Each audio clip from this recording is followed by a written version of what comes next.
Welcome, ladies and gentlemen, to the 11 Stretch. My name is Alex Schneider, along with my good friend and co-host, as always, Paul Epi.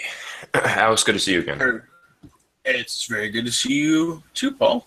We're going to do the podcast for the St. Louis Cardinals today. So this is all your Cardinal news, and this is where, if you guys get a chub listening about two knuckleheads talking about Cardinal news, then this is your place to be. I'm just going to kick it off because I had a couple things I'd like to discuss. And one big one I just really want to touch on super quick is the performance last night of Luke Weaver. Neither of us actually got to see him pitch last night, just because we had other things going on. But I did see the stats from last night, and he actually pitched very well, got his first career win. So I was in radio yesterday. First time I've done that in a long time. And it was I can't think of his name now. It'll come to me, hopefully. I was listening to a show on ESPN. If you're from the St. Louis area, it's on about noon. And he was talking about Luke Weaver and Alex Reyes and the kind of contrast between the two. And they were talking about, to this point, Weaver really hasn't done any better than Reyes. Matter of fact, they think that Reyes was better. But they also said something about making Reyes just a reliever because that's what they've used him as. So they kind of wanted to make it a definitive split between the reliever and the starter. So basically what they were talking about is we want to make him a starter or a reliever, but you have to tell him eventually so that he can work on it. I was just curious as to what your thoughts were on that, because I can agree with it to an extent, but I feel like what they're doing, the piggybacking, Weaver goes, and then if they need him, Reyes will take over. I think right now is the best option to do it, rather than having both of them start or sending one down and one of them in the bullpen. Because either way you look at it, one of them's got to be in the bullpen. Just to get your opinion on that. So the question is basically, should Alex Reyes? So who should be in the rotation, Reyes or Weaver? No, it was more of a question as you have to either make him a starter or you have to make him a reliever, and you have to do that for his career. So basically, what they were talking about was, he's been in the 7th, 8th, and 9th inning, so is he going to be your 8th inning guy? And then they were talking about, and then you have him pitch 3 or some odd innings, so make him a starter. Like, they want a definitive split between the two rather than doing what the Cardinals are doing, like piggybacking Weaver or being a bullpen arm for this season. Yeah, no, I agree with him.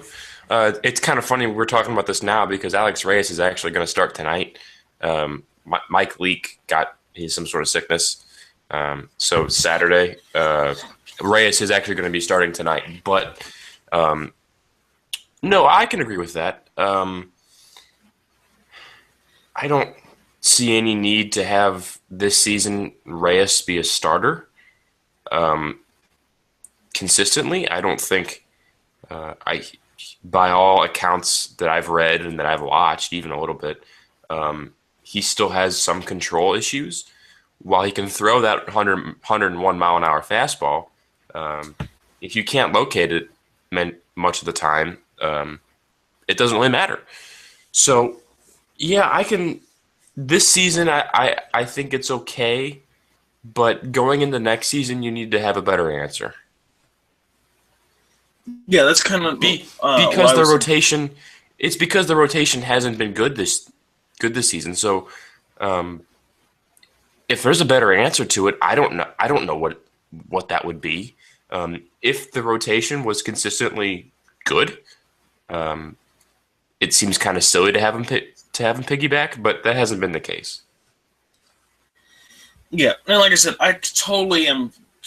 Yeah, don't even remember who was doing what show it was on there. I want to say the guy's name was Ryan, but I know that that's not right. They were talking about it yesterday, and I actually like listening to him, and Bernie Miklasz actually is a really good one too. So just giving them two guys a shout out if you want to listen to them. If you really like baseball or Cardinal news or St. Louis news, I definitely listen to them. But I just want to kind of touch on that just real quick. The next thing I kind of want to hit on is the sending a player down to the minor leagues, getting him some work, and then bringing him back up in hopes that he's going to perform that experiment. And I kind of just want to get your to it as do you think that it works? Do you think it's kind of like a 50-50 split? Because so far it took a little while, but it's been a mixed bag for the Cardinals. Yeah, but it definitely worked for Randall Grichuk, and he has definitely showed it here in the last week or two about getting stuff done. So I kind of just want to get your thoughts on: do you think that experiment works? Do you think it depends on the player, the situation, like what it is? I think generally it works. I think we can both agree, though, that for Colton Wong, it hasn't worked. And here's the difference between Grichuk and Wong, I think, is the playing time when they come back. Grichuk has been playing consistently for the last, 2 weeks? Wong, we honestly have hardly seen, other than like a spot start here and there and pinch hitting duties.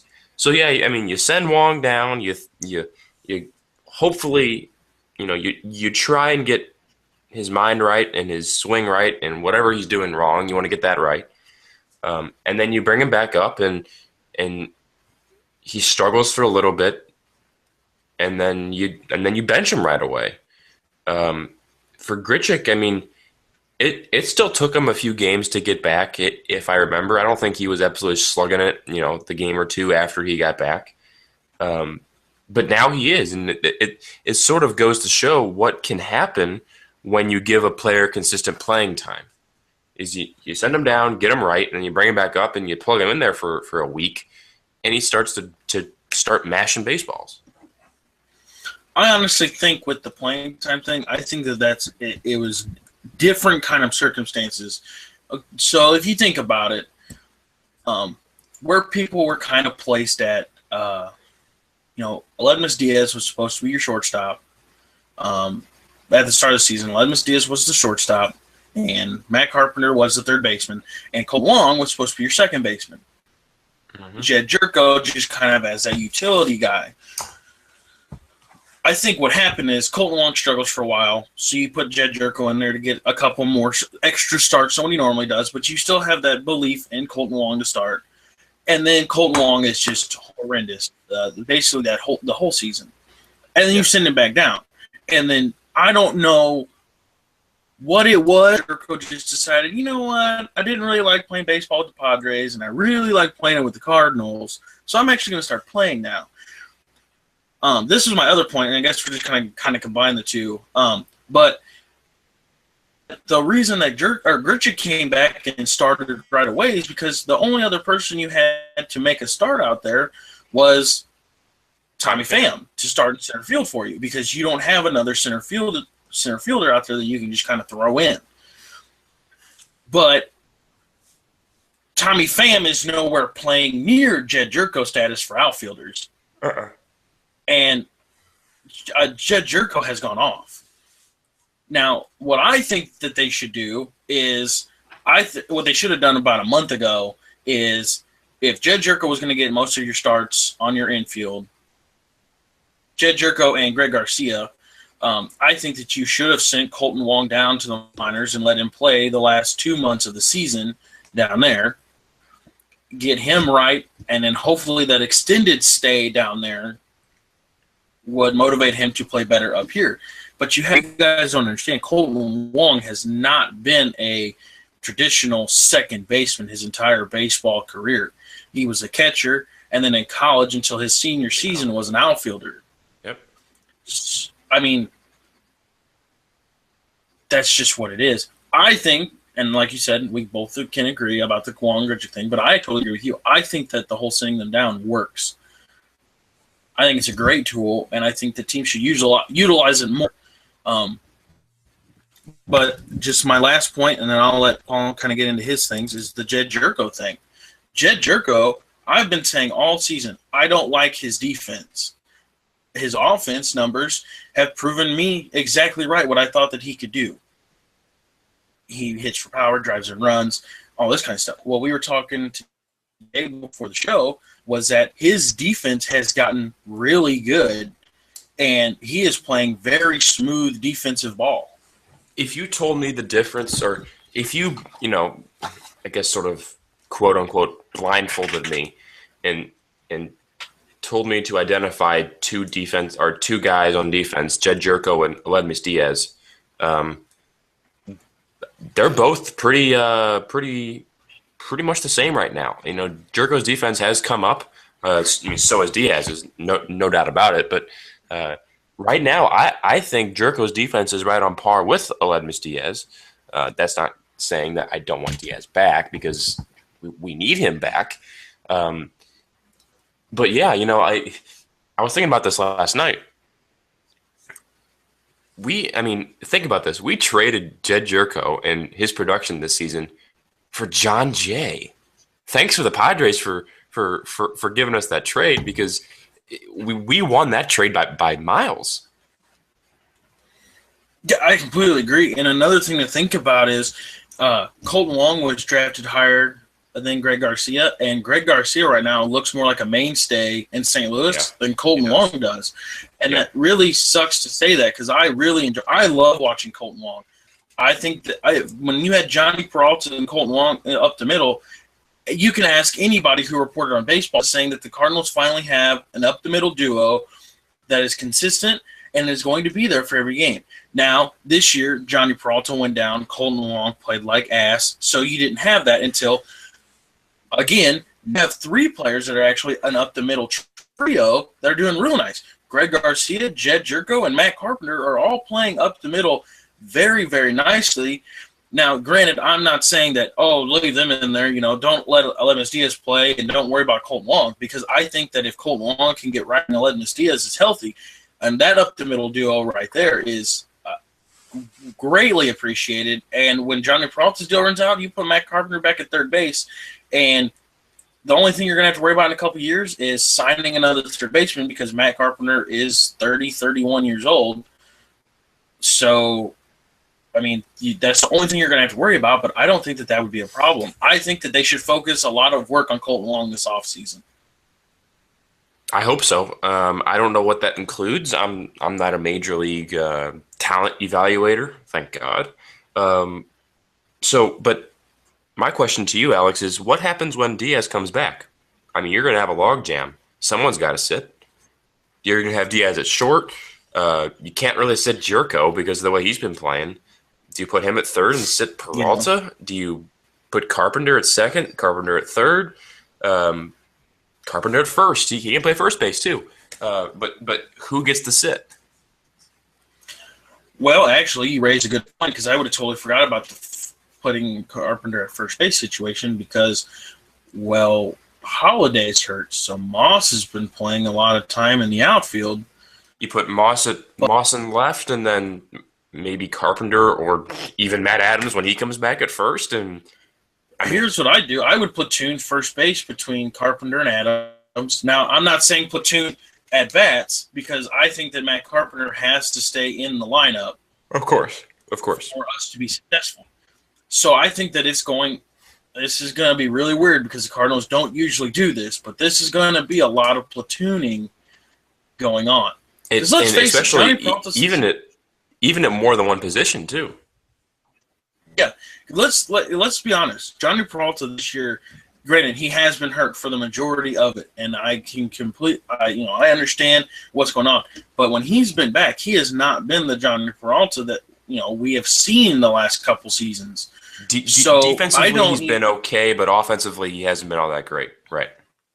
Yeah, I think it's a timing thing is off. So honestly, what I would do is if Diaz comes back, I think that Jerko and Greg Garcia. Well, I think Jerko and probably Greg Garcia are going to play some time at second base, but I think Matt Carpenter is going to go back to third. Okay, I believe that he will go back there, and he will give Peralta a break, And Peralta will take spots at third when Matt Carpenter either gets an off day or is playing somewhere else. I mean, I don't really know because knowing our luck, but, as soon as Diaz gets back, which won't be until, I think, September, early to middles of September, freaking Johnny Peralta might be – yeah, someone else get hurt. Granted, that doesn't happen. Or the best case scenario is Johnny Peralta gets super hot and on the hitting and the defense and, everything like that. So, let's just say that right now this is the time that I'm glad that I am not a major league manager. Let's just go at it like that because I don't know what I would do, to be honest, to keep everybody happy. I think to keep everybody happy, you just have to win. I've always been a big believer in winning cures all evils.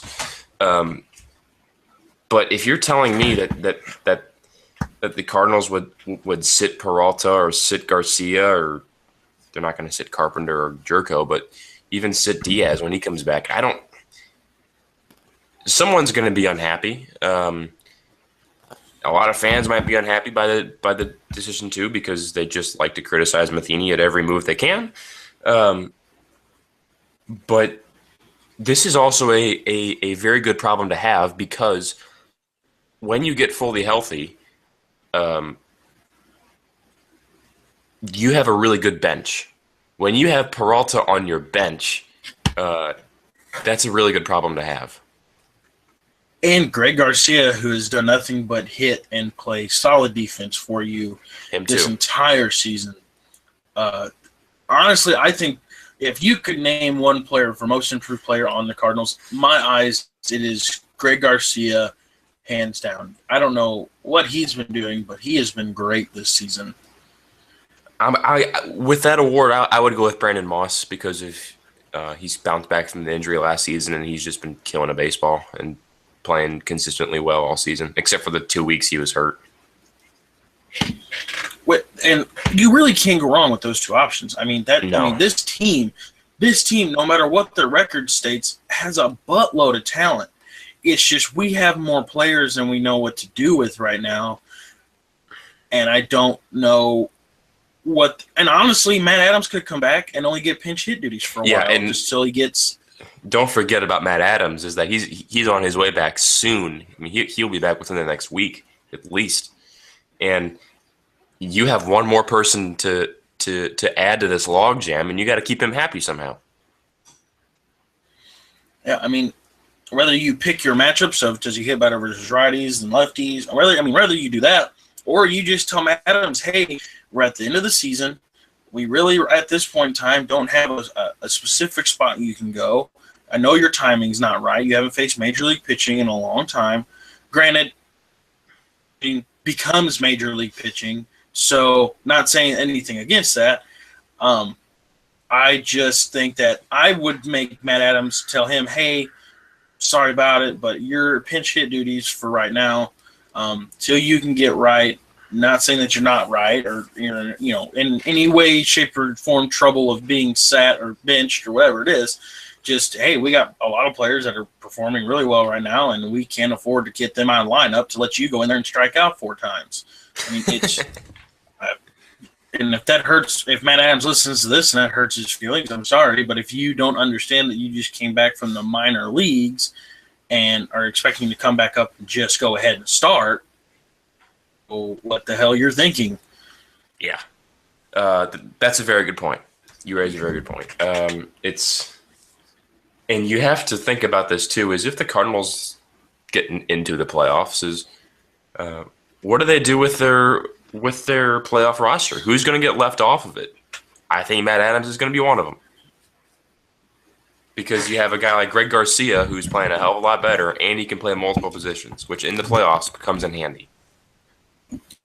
I don't really know who gets left off, to be honest. Right now it's looking like Adam Wainwright's going to be left off. Yeah. So, Alex, my question to you is right now, say, NLDS game 3 or game 4 or something. some middle game of a playoff series. Who would you rather have start right now, Adam Wainwright or Alex Reyes? Oh, man. I thought you were going to give me my choice of pitcher, and you give me, any pitcher, not just these two. Man, I would still go with Adam Wright. You can't take away what he's done in the postseason. I'm not saying that Alex Reyes, you have no postseason experience, so sucks to suck, bud. You're just kind of on the way out. But I can't trust Adam Wainwright or Alex Reyes right now, but I trust Adam Wainwright more than I trust Alex Reyes. Had you given me the option of any pitcher, I think right now Carlos Martinez is your best pitcher. I think he's your game one. I think he's your wild card starter or your game one starter, however you want to look at it. Let's just put it this way: if the Cardinals start Adam Wainwright for the wild card game and they win, it's luck. It's a miracle.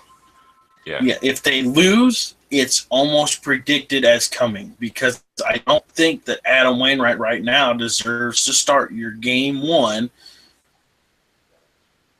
your wild card 1-game playoff.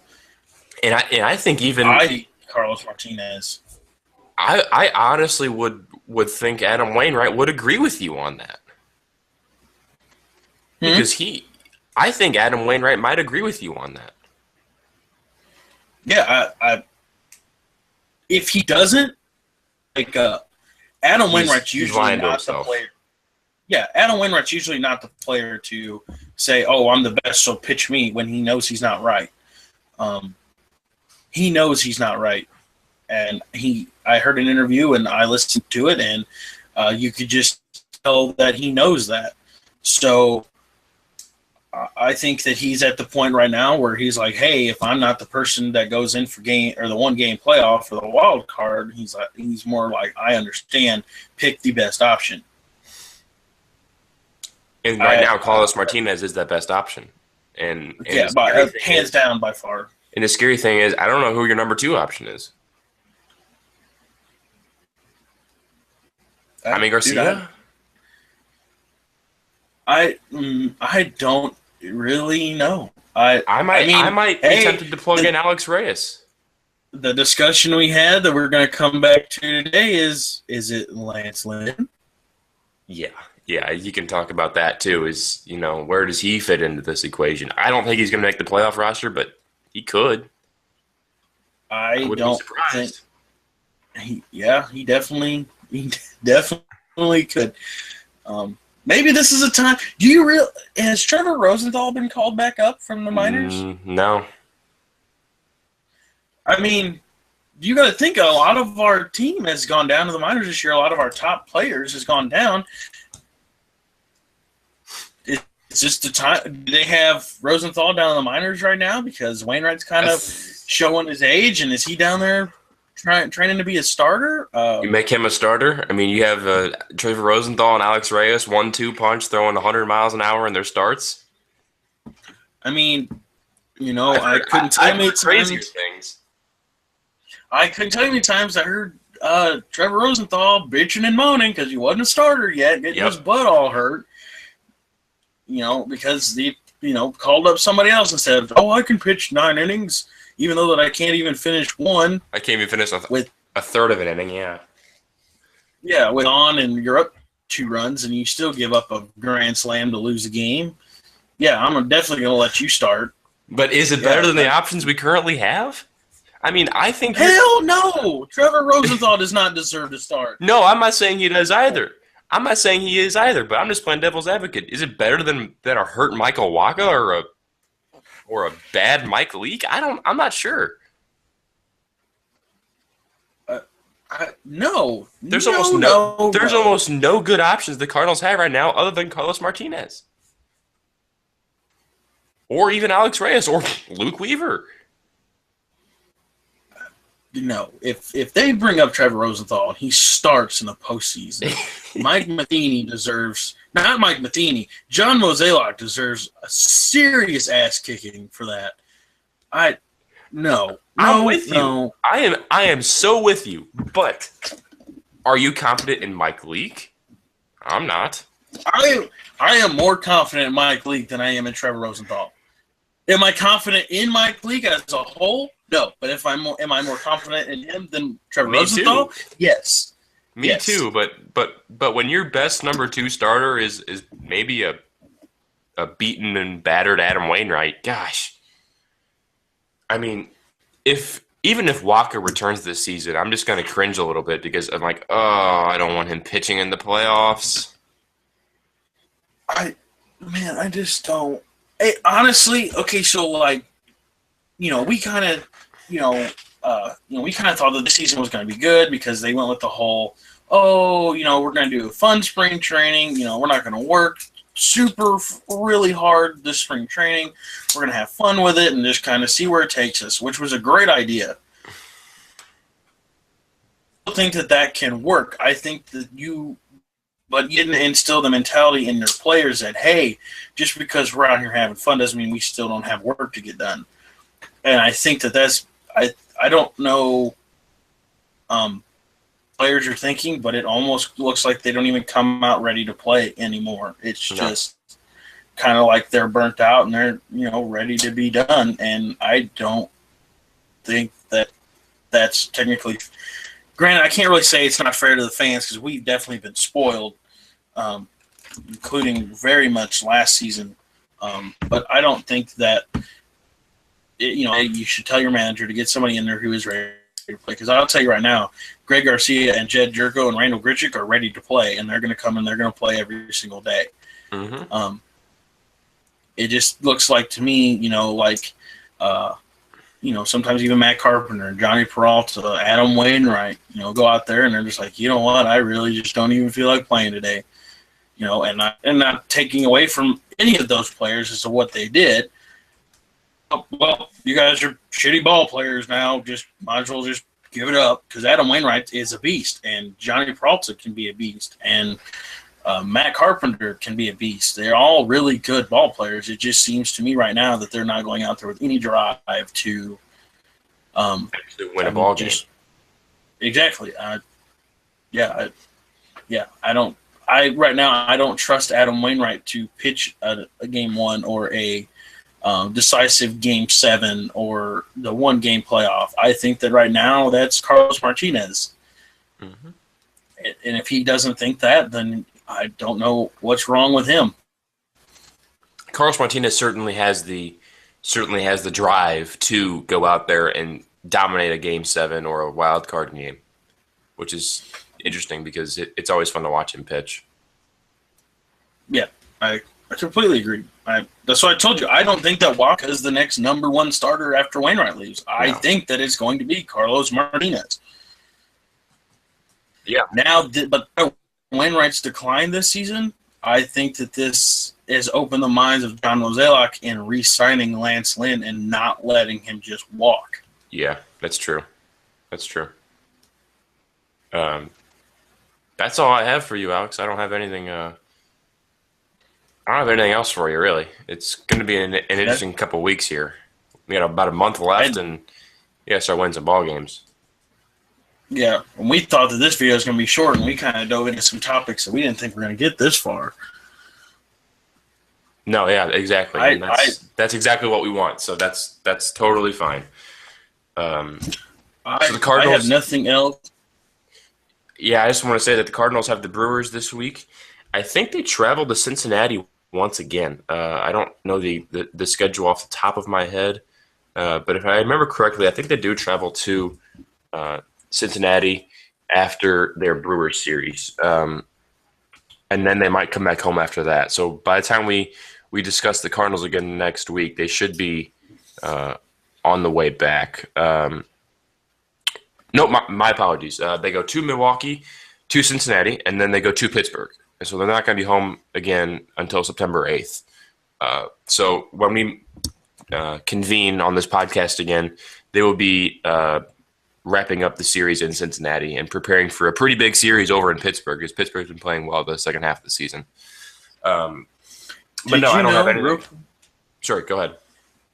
did you know, I'm just kind of watching highlights from all last night's games, and Bartolo Colon last night had 2 hits, and that's his first time with a 2-hit game since 2002.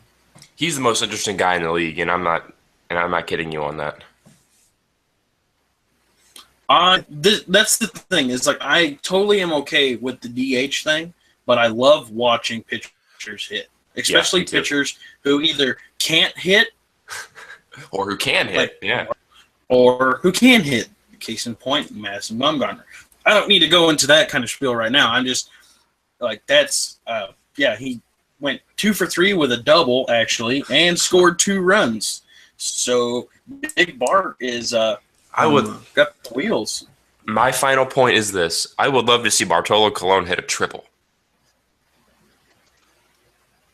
Yeah, I don't know what see him round the bases. Get him in a big ballpark. Get him in. I don't know. Colorado has a pretty big outfield.